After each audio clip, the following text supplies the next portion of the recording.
First up, we go to Jackson, where 31-year-old Camilla Gamet was facing sentencing for the brutal killing of her boyfriend, Marcel Hill, in May 2013. Police responded to a disturbance at the couple's home and discovered Hill dead inside. After suffering multiple stab wounds and a violent assault with household objects, the scene showed clear signs of a struggle with broken furniture and blood throughout the home. Prosecutors argued the attack was fueled by a history of domestic violence. You stabbed him no less than 12 times. You were relentless. You stabbed, you stabbed, you stabbed, you stabbed, you stabbed until he was dead. You didn't think he was an intruder. You know, maybe one stab wound, okay, maybe that's 7 defense. But you put in 11 more to make sure he was good and dead. After the incident, investigators began to build their case. A neighbor's 911 call brought officers to the scene, where they found Gamet covered in blood and the home in chaos. Evidence collected, including a knife and other objects used in the attack, along with the lack of injuries on Gamet, contradicted her version of events. At trial, the way I was portrayed, mostly everything was lies. There was a little bit of truth, but mostly I was convicted off of lies. As the legal process continued, Gamet faced the charge of first-degree murder. She maintained her claim of self-defense, but the jury rejected it after hearing about her past violent behavior toward the victim. She was ultimately found guilty, bringing the case to a tense and emotional sentencing phase. And you're going to shut your mouth or I'm going to have some duct tape put on it. Before sentencing, the court heard emotional statements from Marcel Hill's family, who described him as kind and vulnerable and spoke about the pain of losing him in such a violent way. So remember the cries of help that he screamed as you plunged that knife in and out of his body. Then Camilla Gamet addressed the court, but her behavior throughout the hearings, murking, interrupting, and showing little remorse, drew strong reactions from both the courtroom and the judge. We have no choice but to send her where she will also die.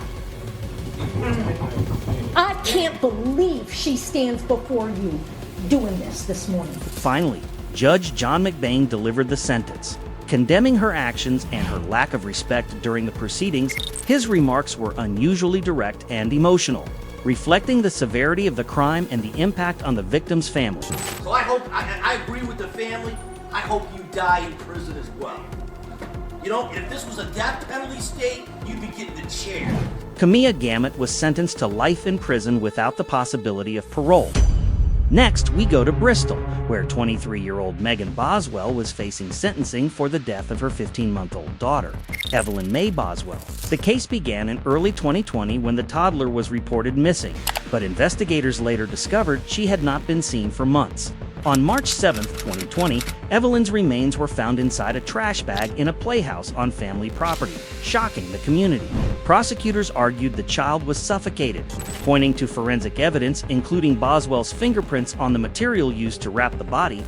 In order to identify any fingerprints, further, I can set it down. If you can take a look around the rim and see how it looks irregular, that's not the way it looked that night.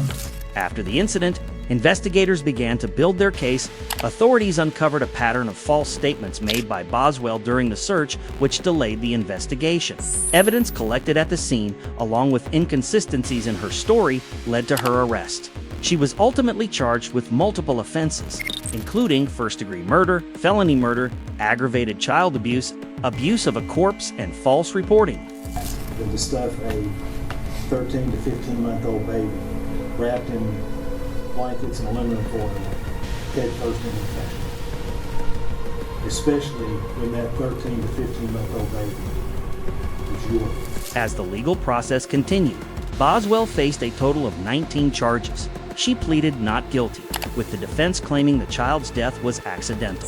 However, after a full trial in 2025, a jury found her guilty on all counts. Accepting the prosecution's argument that the killing was intentional and followed by efforts to conceal the crime, the judgment of this court, you are guilty. In count 2, a jury of your peers having found you guilty of first-degree murder and the perpetration of a felony, it's a judgment of this court, you are guilty.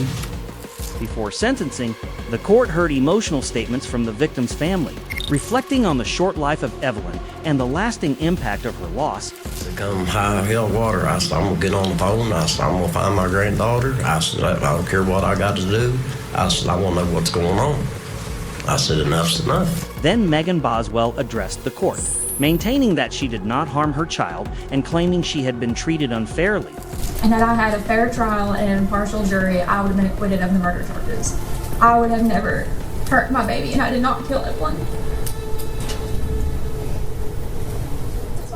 Finally, Judge Jim Goodwin delivered the sentence, emphasizing the brutality of the case and stating that he saw no remorse or empathy from the defendant.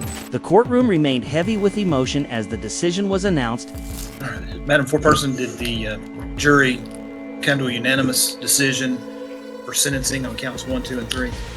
Yes, Your Honor. If you would deliver the verdict for count 1. We, the jury, unanimously agree that the defendant shall be sentenced to imprisonment for life. Megan Boswell was sentenced to life in prison with parole eligibility after 51 years, plus an additional 33 consecutive years, effectively ensuring she will spend the rest of her life behind bars